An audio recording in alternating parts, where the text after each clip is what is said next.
Like all new discoveries, we find prayer to be great and pleasing, especially when we discover or convert to the Catholic Church, or maybe even join a Catholic organization such as a secular Franciscan or Carmelite, or Knights of Columbus. But eventually we lose the fervor and the zeal and realize that the day-to-day life is still the same. Do prayers even work? We start slowly ending our prayer life because it does nothing to us. We call this spiritual dryness. Hello everyone, today's episode is about spiritual dryness, the killer of the prayer life and the spiritual life. We will be discussing what spiritual dryness is and what we can do about it, especially as it relates to the secular world. Welcome to another episode of Practical Catholic with David Cease. Practical Catholic is a spiritual coaching show to help you find peace, love, and joy in family and work life. We are here each and every week to help you grow spiritually, to become successful in this life, and to be a saint for the life after. My story begins when I was in the Marines. I was so excited to get into boot camp. That was one of the things I was very, very excited. In fact, I actually started smiling when I passed the gates to enter Parris Island. But I remember how within a minute, when they started yelling at us, I realized, oh my goodness, what have I done? And I went from being happy to, in essence, being miserable. But in a way, I always wanted to be a Marine, so I went through it. And the day that I graduated from Parris Island was one of the most joyful days I could ever think about. So it was a very memorial day. But I was like, wow, what next? I went through this intense training for 13 weeks, and I said, what's next? So I figured I'd become an officer. So I went to college, went through OCS, and went to the basic school for 6 months to become a Marine officer. And then I was assigned my job. I was aviation officer. And then I went in the Marines, what we call the Fleet Marine Force. And you realize it's just a job. Now, fortunately for me, I was in between the two wars. So I had missed the first Persian Gulf War, and I had left the Marines by the time the second Persian Gulf War occurred. So it was just a job. We went in, we did our stuff, and we went out. And it was the same thing over and over and over again. And so you realize that at the end of the day, it is a job to get done. But the one thing that I was always proud of is being a Marine. And even when I got out, I was always proud of it. I never got what they call spiritual dryness in the Marines. I never gave up the zeal of being a Marine. I never gave up the ideals of being a Marine. But there were a lot of Marines who did, especially towards the end of their career, or leaving the Marine Corps. Because at the end of the day, they realized it was a job. No matter what they did, it was a job. Now, again, fortunately, we were not in any combat situation or anything like that. So you can really lose the fervor and zeal after you start something. In this case, the reason why I never lost my zeal was because I instituted a lot of habits of being a Marine, exercising, wearing my uniform, and those types of things that reminded you that this was not just a job, that this was something that you are, and you are a Marine.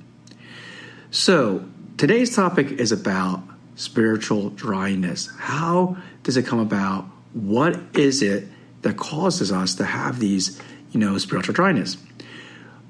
But before we talk about spiritual dryness, I want to talk about basic principles, and that is distractions. The reason why I want to talk about it is sometimes distractions are the precursors of spiritual dryness, as well as it imperfects your prayer life, okay? So the first thing to always remember is this, spiritual maxim. You can only have one thought at a time, okay? You can't have multiple thoughts at a time. So if you're at Mass, all right, and you start thinking about, work, or you start thinking about laundry, or you think about all the things that are going on, Well, the biggest problem is that you cannot think about what's going on at the Mass. You can't even think about what's going on at the prayer time. You might be saying the words, but you're not thinking of the words. You're not, meditating on those words. So when it comes to distractions, there are two types of distractions, of course. The first is an internal distraction, and that affects your internal senses, like your intellect, your will, and those types of things. And then your external senses, like your feelings, your sense of touch, sense of sight, and those types of things. The internal ones are more devastating because of that maxim that you can only think one thought at a time. So when that occurs, you totally lost your mental mental capabilities. Your external distractions, let's say it's a loud noise out there or whatever, you can easily be distracted for a second, and then you can train yourself to come back.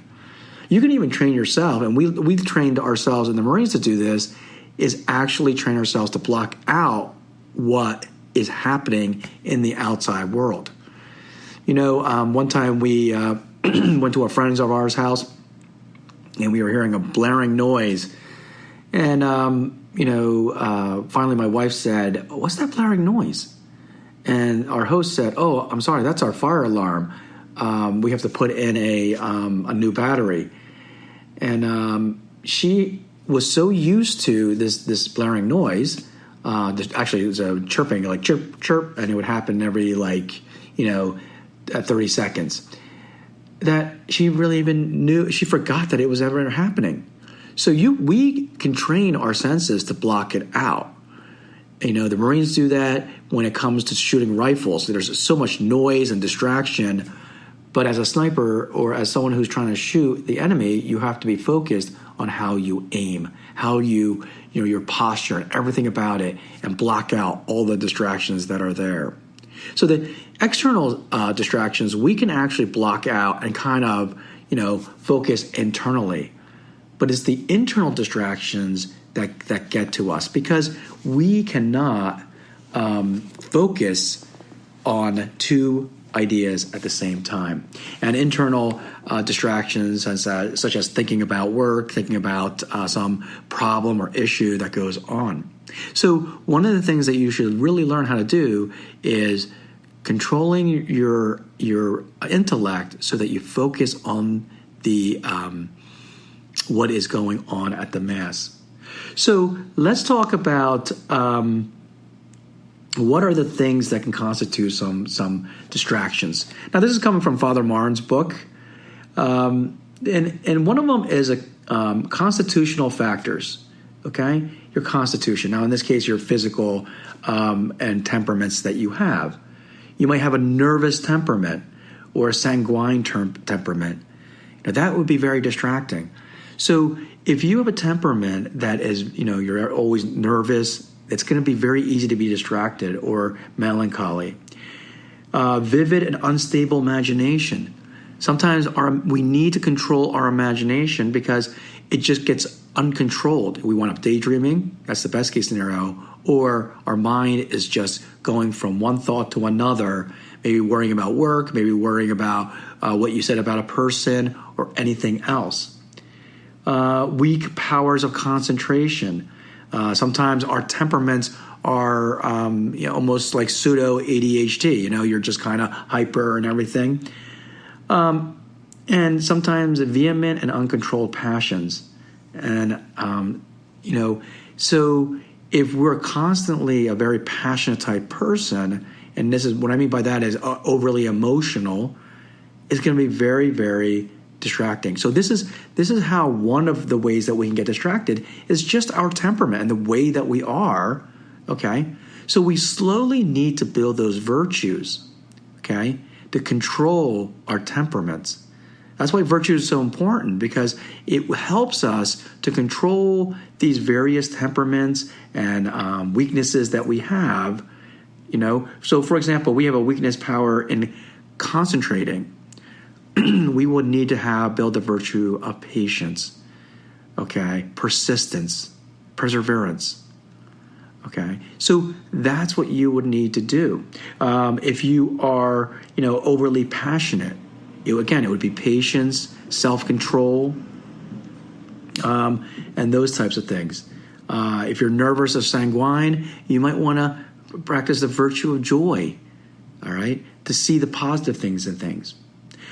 The next is physical or mental illness, brain disorders, glandular malfunctions, physical exhaustion, mental fatigue, neurotic traits, psychotic predispositions. So what Father Martin here is saying is our mental and physical state is very important to our prayer life. That means having a regimented life is very important. If you're staying up at 3 o'clock in the morning and waking up at 6 to try to do your prayers, you're not going to be in a very good state, okay? We might have certain disabilities, and we should look at that, okay, in there. And so that, causes us to be distracted.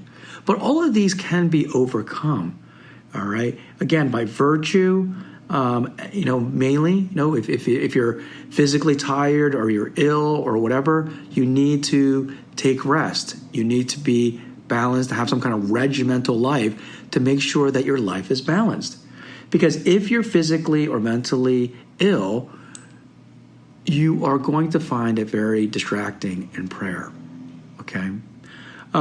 Character defects, any acquired habits which are not conducive to practice in prayer, such as lack of recollection, dissipation, lukewarmness, vain curiosity, slothfulness, lust, gluttony, and pride. So all of our character defects, if we were constantly lustful and gluttonous, we're going to be chasing after food or sex, or our minds are going to be preoccupied with our sins rather than preoccupied with what we are praying. So it's very hard when we have these venial and mortal sins that we're attracted to. So our character defects. Another could be that we have bad habits. Maybe we're always constantly watching television or listening to the radio or music, right? That's a bad habit because that's going to cause distractions. Oh, I want to watch television. I wonder what's on television, or I wonder what music I could be listening to. All right, or this prayer has been very dry because it's not motivating me or pleasing me like a song can. Another bad habit in there is overworking too much. I know we have this idea that working a lot is good, and it's working and being high performance in our 8 to 10 hours a day of work is fine. But when it comes to prayer and when it comes to being regimented, we need to control that. And sometimes our minds are occupied with work, with worry, with all these things that go on. And we create these bad habits, okay? We have to be able to say, stop. At this time, I'm going to stop and slow down and do my prayers and think of only my prayers. But if we don't stop and slow down, our mind is going to be distracted on these things that are going on with our life, our work, and we're going to act like busybodies. And that's what we do. Another is improper spiritual direction, or possibly even lack of spiritual direction. If the spiritual director imposes his own preconceived ideas upon the individual without understanding the needs of the soul, the capacity of the soul, and the movements of the grace in the soul, then that spiritual director is going to make the wrong decisions. I find that some spiritual directors, they fall into various categories. One is that, they're either a psychologist and they just want to listen to you, and that's not really helping, okay? A spiritual director is not a psychologist that's listening to your problems and doing those. A spiritual director should be trying to help you root out your vices and, helping you with your virtues. The other is, in kind of like the opposite spectrum, is that they're overzealous. They're overzealous in what they're doing and how to help, and so their recommendations are in some ways far-fetched and hard to to attain. So, and I'll talk about this maybe in the future talk, but a spiritual director should be well balanced, should be very experienced. Don't recommend having a spiritual director that is young because they need to have that experience. And sometimes a young priest will go by the book rather than really, like a good doctor, seeing how to work within the patient itself. Okay, and the one who's getting directed is kind of like a patient. So in this case, an improper spiritual direction can exacerbate distractions. The fifth is the devil. All right, the devil is a big impact on our distractions.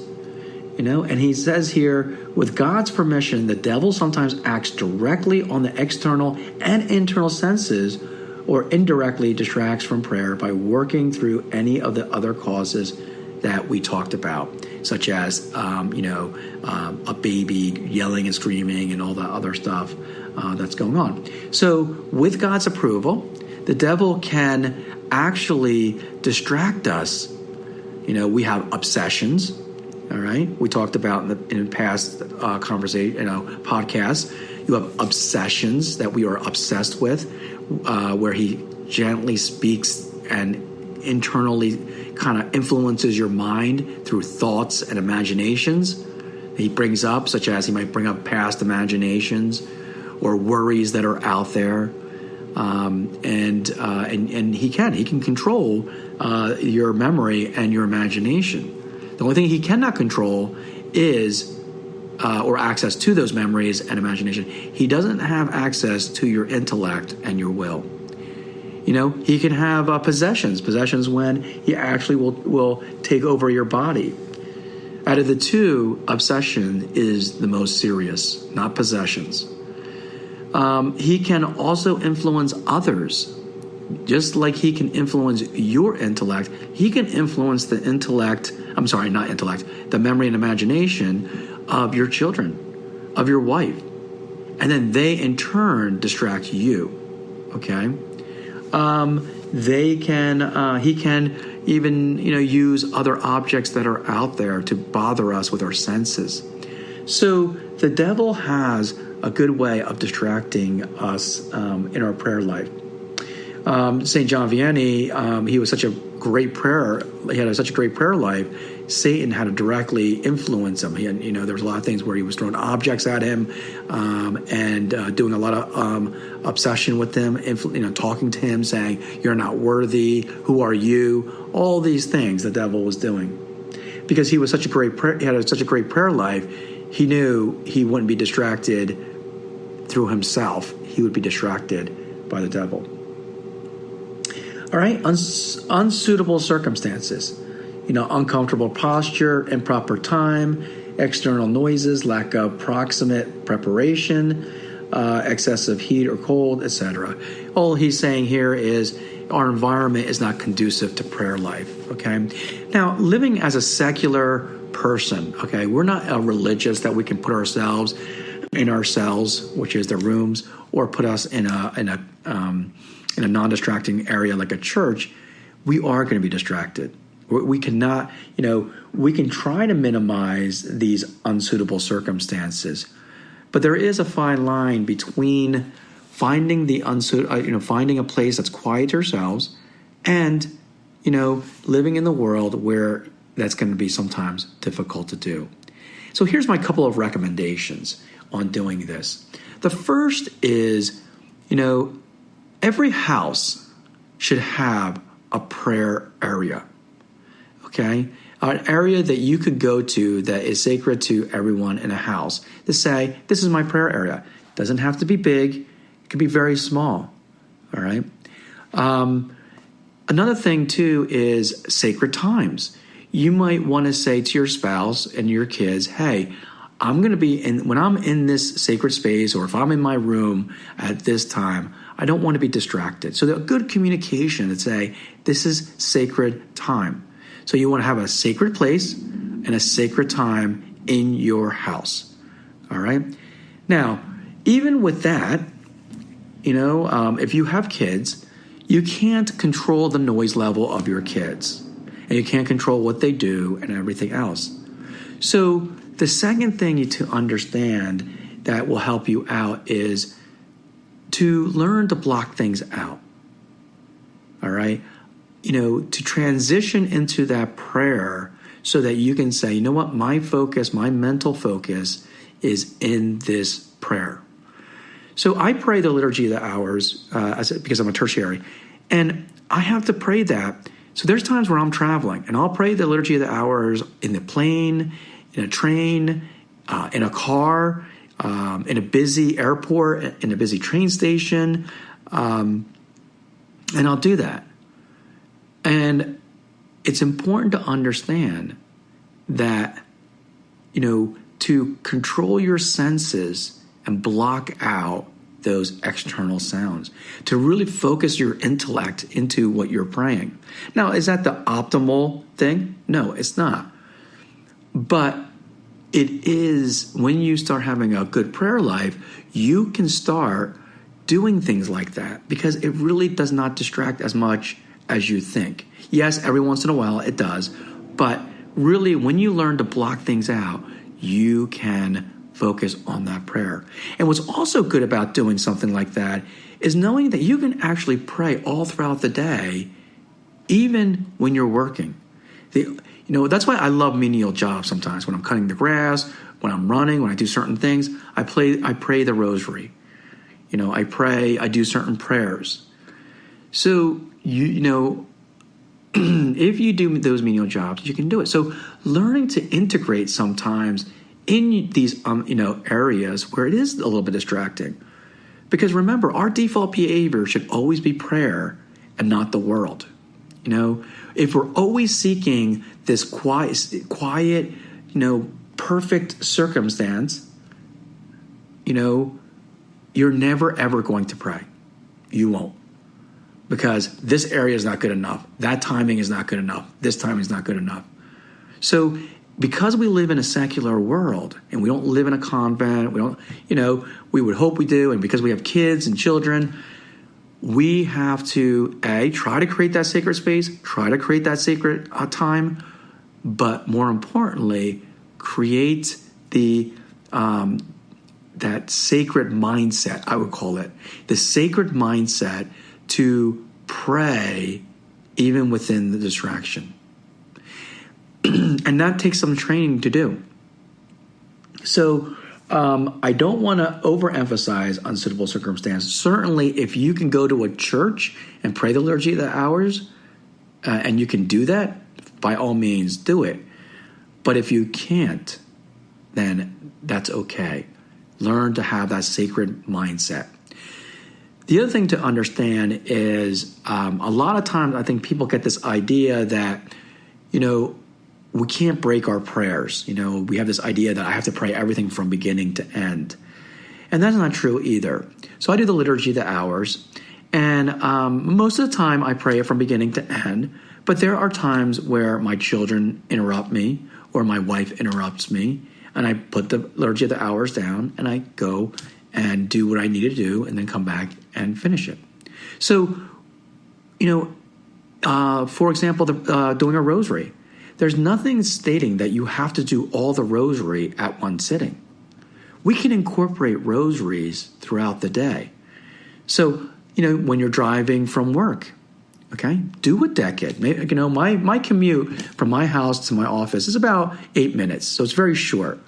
But I know I can do a decade in that 8 minutes, all right? So the big thing that's important is not whether it's broken up, not whether there's a lot of sound, and not the quantity. I always emphasize the quality. The quality to me is more important. So if I can do, a decade of the rosary, commuting back, in high quality in 8 minutes, because I'm truly meditating as I'm driving. And it's great because when I'm driving, there's hardly any distractions because I don't listen to the radio. I don't have kids. And yes, I do have to drive, but that's very menial for me because I know how to get there, and all I have to do is just use enough brain juice to go down there. But I can meditate. The other thing that's good about it is that it gives me plenty of time to do 10 decades and still meditate effectively.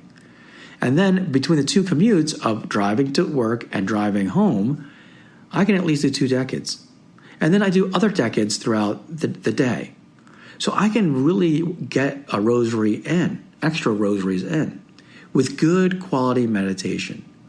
Now, the one thing I do want to emphasize, and Father Marin will agree, is understanding that the quality of all your prayers don't have to be 100%.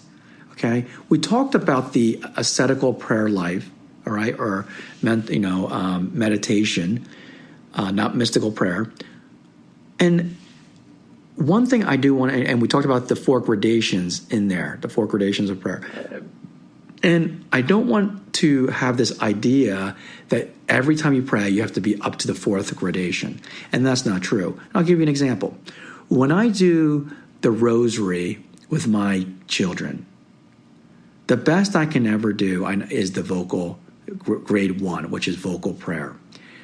I might not be able to even do discursive. Sometimes I do, because that's grade 2 is discursive. If you don't know what I'm talking about, please go to my podcast. It's called I believe it's podcast number 19, and about ascetical prayer. Go and understand that you don't always have to be at that high grade, because God listens to our prayer regardless of what grade we're in. The grades are really for us to convert our heart to come closer to God, okay? It's more meant for us than it is really meant for God. God loves our prayer. So sometimes you can just say, you know what? I know I'm going to be fairly distracted with my kids, making sure that they're saying their prayers or doing certain things. So I'm going to, just kind of focus on doing the vocal prayer as calmly and best as I can, knowing that I can't discursively think about this or even get to the effective prayer, let alone the prayer of simplicity. So you can do that. You can have, and this time I'm going to do a lower grade and then, pray the rosary some other time where you can increase the grade. So I do the rosary at least 1 for the family, and then, anywhere from 1 to 3 a day additional based off of, what I have to do at work. But I try to make one of those into, maximize what I can do. And part of that is just doing it at a commute. So we went over those things that can distract us, us personally. So now, if we work on those, and really to get undistracted is actually to work on the virtues and understanding our defects and working on them. The virtue, getting your life regimented will actually help, I would say, 25 to 30% of your distractions. I would maybe even say 40%. If people would just get regimented. Regimented here means I wake at a certain time, I do my prayer at a certain time, morning and evening, and maybe you have an afternoon prayer. I go to bed at a certain time, and I wake up at a certain time. I was talking to a friend of mine who does the Liturgy of the Hours and mental prayer. Is something he wanted to do. And so he has a tough time doing that. And mainly because he has a tough time going to bed. A lot of times we focus on when we wake up, but really what we do need to focus on is when we go to bed.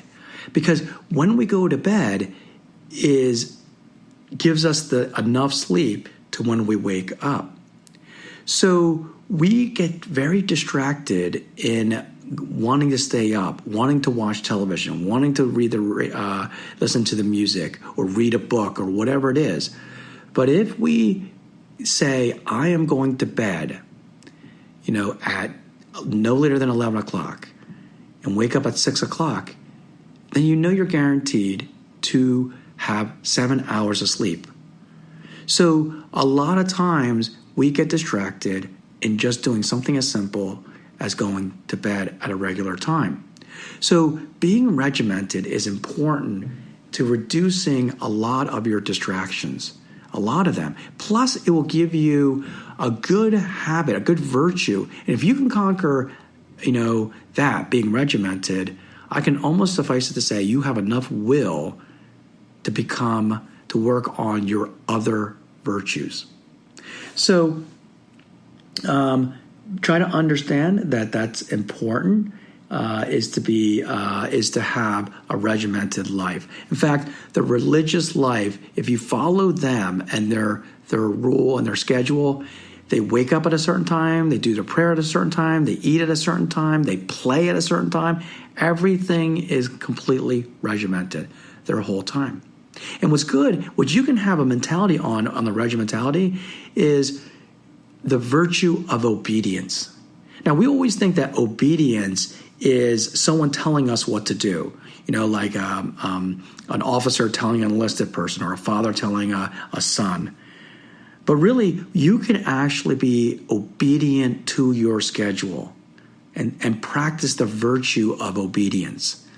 So that's so important to understand because, we might not have someone lord it over us, if you're a parent, you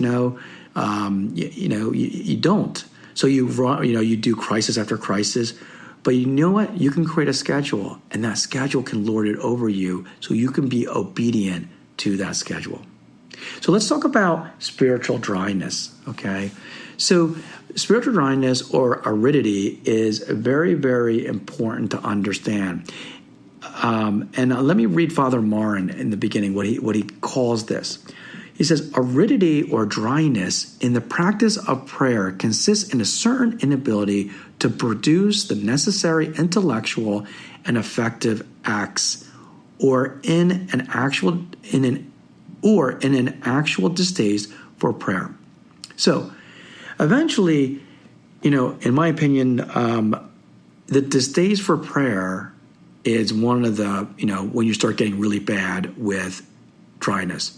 But dryness, you can catch dryness in the beginning by realizing that it first affects the ascetical prayer life.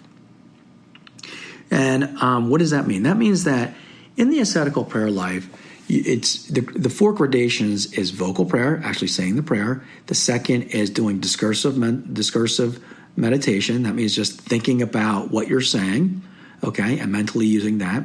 Now dryness is not going to affect those 2 areas, but the next 2 it will, because the next 2 are affective prayer, which means that it's now creating some kind of affection, and then prayer simplicity, where that affection is focused on one aspect of God that brings out more meditation and more effective prayer. So it's really in step 3 and 4, or grade 3 and 4, that dryness will start affecting. When you can't think of great meditations anymore, we call this consolations. We get a lot of consolations from God. Okay, God gives us consolations. They might be in the form of a feeling that we feel. It might be in the form of an idea or meditation that came about that increased your feelings. Okay, it could be all these things. And what you're going to find is in the beginning, when you first do this, and when you're full of zeal prayer, it's going to be like, wow, I'm getting a lot of these great consolations. Then what's going to happen is eventually they're going to slow down.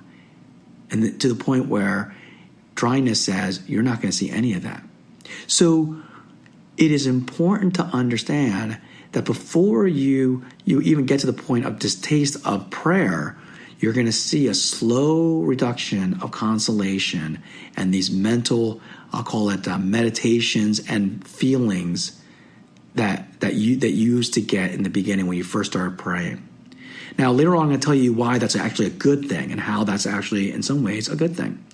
Now, let me continue with Father Marin. He says, it is usually encountered in the practice of mental prayer, or the ascetical prayer, and it reaches its most painful state in the higher stages of mystical prayer. Okay, when it seems that God has abandoned the soul completely. Now, why? Okay, so we know that it starts affecting people at the ascetical prayer life or meditative prayer life. That's the first 4 gradations. Because we know that affects it because it's in essence going and, hitting our affections, and we can feel those, right? If we don't have no longer any feelings, that's why it's called aridity. Aridity is that I have no feelings anymore. I'm not feeling anything towards God, all right? Or dryness, I feel dry about it. Now, that's where the dryness comes into play. But why is it so painful if you make it to the mystical prayer life? And the only analogy that I can give you is that when you are in the mental prayer life or ascetical prayer life, your mind is you're willing. It's all you. You're willing to use your mind to elevate your mind to God. But you don't have an intimate contact with God. You're just elevating it and thinking about God. No different than if I were to look at a picture of my wife or children, I'm elevating my affections and my feeling towards my children through that picture. So I'm not really meeting my wife. I'm not really meeting my children. I'm just, feeling an affection towards them through the picture. When you get to the mystical prayer life, okay, that's when God lowers himself and he actually has an intimate union with you. Okay. Now, that would be like, I no longer have the picture. I have God or my wife or my children in front of me, and I'm giving them the hug. I'm giving them the kisses that I love them. Okay. So remember, aridity, you can't have a mystical prayer life without the ascetical prayer life and vice versa. Okay. They feed off of each other. One's actually the foundation of the other. So if you start getting dry, you're no longer, it's going to be difficult to have the mystical prayer life. Okay. And I would even say it's impossible to have the mystical prayer life. So now that would be like all of a sudden my wife were to die and I can no longer see her. I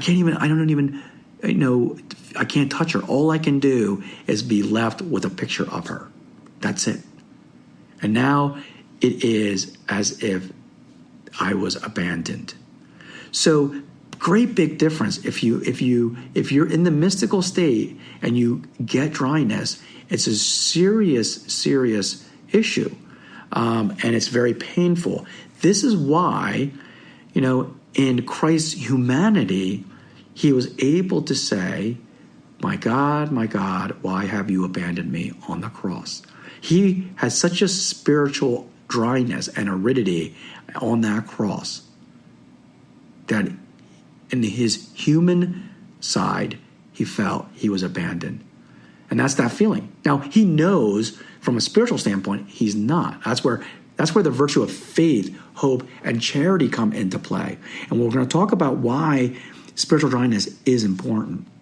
So we know that spiritual dryness comes in 3 ways. The first is caused by the individual himself. The second is caused by God. And the third is caused by the devil. So let's talk about when spiritual dryness is caused by the individual. So what causes spiritual dryness by the individual? First, it's bad health. Okay, bodily fatigue. We talked about that in distractions, right? If you have bad health and bodily fatigue, it's very hard to pray. Excessive activity or absorbing duties, vehement and prolonged temptation, which exhausts one's power.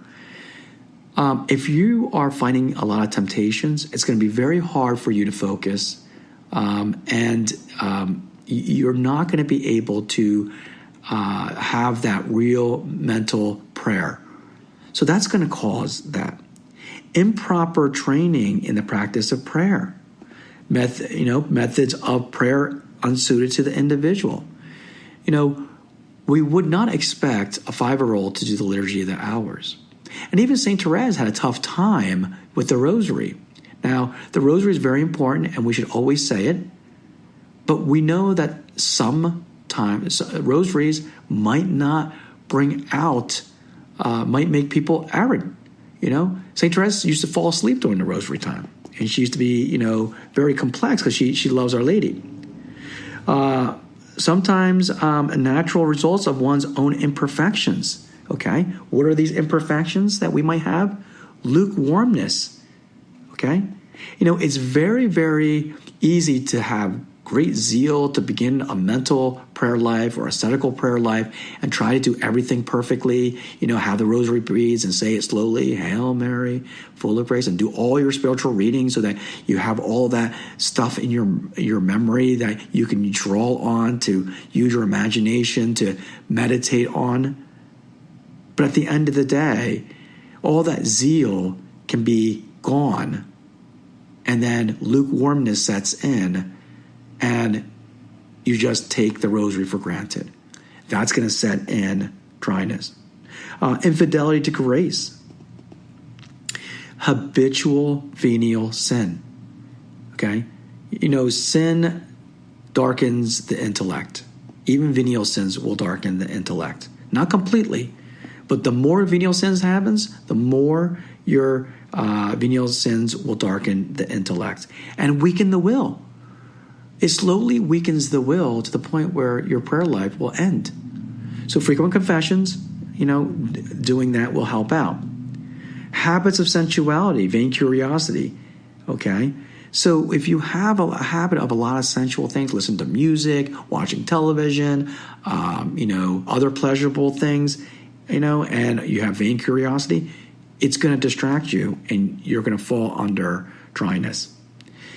All right, excessive activism, instability, and superficiality. What does that mean? That means that, if you're just praying so that people will want to think that you're holy and you're not really trying at all, then that's not going to cause a lot of spiritual dryness because you're really not praying. I would call this the Pharisaic mode. People look like they're praying, but they're really not. So let's talk about the devil. The devil will cause some dryness in that. Let me read you Father Martin. There is every indication that dryness is caused by the devil. The soul should strive to be faithful in the practice of prayer, even if this means that it must return from a higher grade of prayer to simple recitation of the vocal prayers. The important thing is that the soul do that best it can under the pretext give upon the practice of prayer, for that is precisely the goal which the devil seeks to achieve. So, God will allow the devil to distract us. He did that with St. John Vianney, where he consistently had the devil torment him, okay, so he'd be distracted. So the first thing he wants you to do is end your prayer. Your distraction, his distraction, should not bother you. You continue to pray, no matter what he says. If he says to you, you're not worthy, your prayer's not worthy, your prayers are horrible, they'll never ascend to God, you keep praying. Because this is really a sheer act of the virtue of faith and charity, hope, and love. Which leads to, why would God allow us to have dryness? And why would he even allow the devil to tempt us and have dryness, right? Let me kind of distinguish this a little bit. The dryness coming from ourselves is bad, okay? The dryness coming from the devil could be bad, could be good. But in most cases, it's really there so that God can test you. Why would God want to test you to have dryness? So that he can purify or test you. That's basically why he's allowing that to happen. And why? Why is it purification and testing? Here, let me read a little bit of Father Martin. After a soul has become somewhat adept in the practice of prayer, God usually deliberately withdraws all sensible consolation so that the soul will be purified of any excessive attachment to such consolation, will be humbled at seeing how little it can do without God's help, and will thus be disposed for the next grade of prayer. Throughout one's advancement in the life of prayer, this alternation between dryness and consolation is usually perceptible at regular intervals, and especially when God is preparing the soul for some new advance or some greater grace. If the dryness is prolonged over a long period, in spite of the soul's fidelity to grace and earnest efforts, one may suspect that the soul is entering upon the night of the senses or some other passive purification. So, the one thing we have to understand is the purification, when God calls us to be purified, it's this alternation of consolation and dryness. At the end of the day, the opposite of dryness is consolation, okay? So when we have this dryness, God is kind of preparing us for the next level, which will even give us greater consolations. But he wants to purify us. He wants to purify us because of one thing, and that is, do you love me? Do you love me for who I am, or do you love the consolations? Do you love the gift or the giver? That's why. So the purification comes into play that these consolations are really gifts. And as you move up the gradations of prayer, those consolations will get greater and greater and greater and greater. Great saints got the stigmata, but that's what's going to happen. And just like greater and greater gifts that we give to children, children can turn and say, do I really like the gift giver, in this case God, or the gift? So by taking away those consolations and having us go through a period of dryness, as long as we're faithful to our prayer, as long as we're faithful to the graces that occur, then we know we are doing it for the gift giver, not the consolations. So that's the purification. That's why we're getting purified. And there's this cycle of purification and consolation that occurs at every stage or gradation of our prayer life. Okay? So if you're getting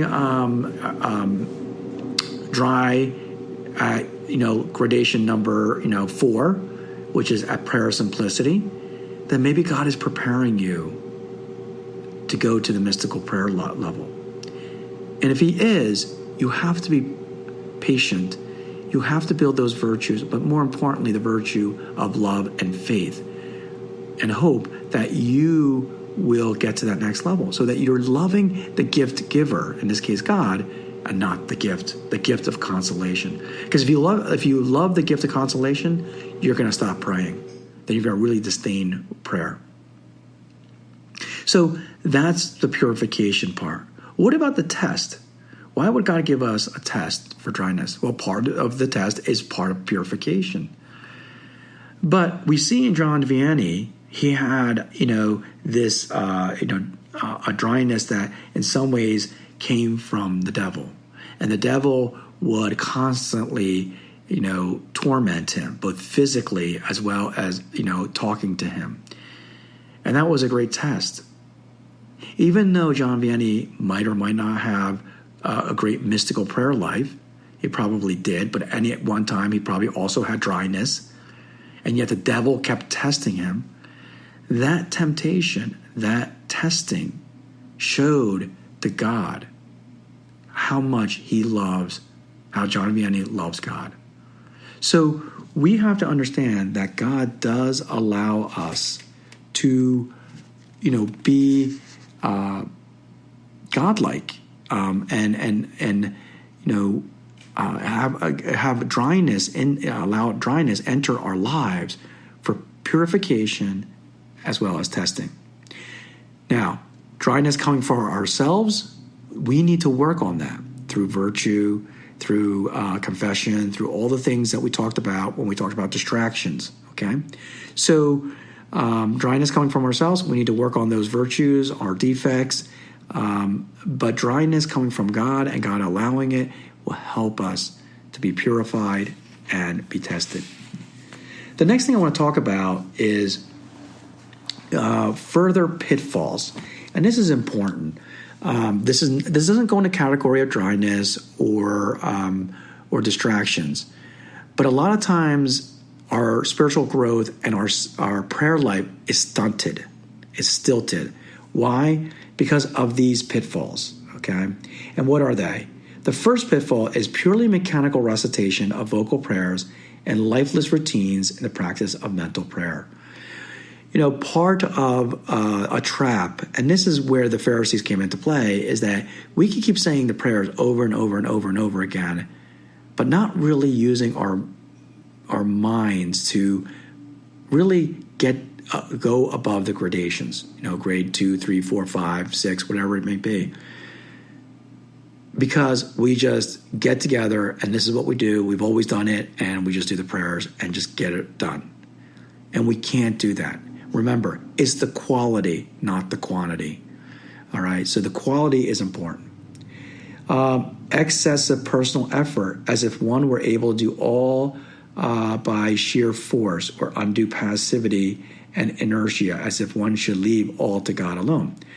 So what he's saying, Father Martin is saying about number 2 is, it's not all God, because you need to participate, but it's not all you, because God needs to elevate you.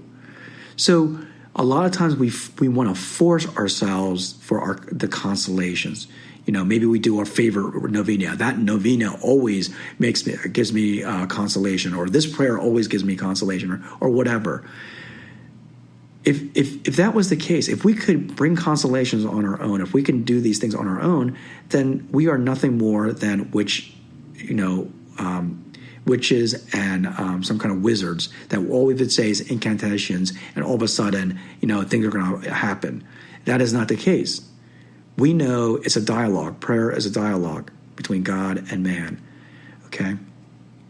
And it's not passivity either, where we just sit there, God will talk to me. No, you have to also participate as well.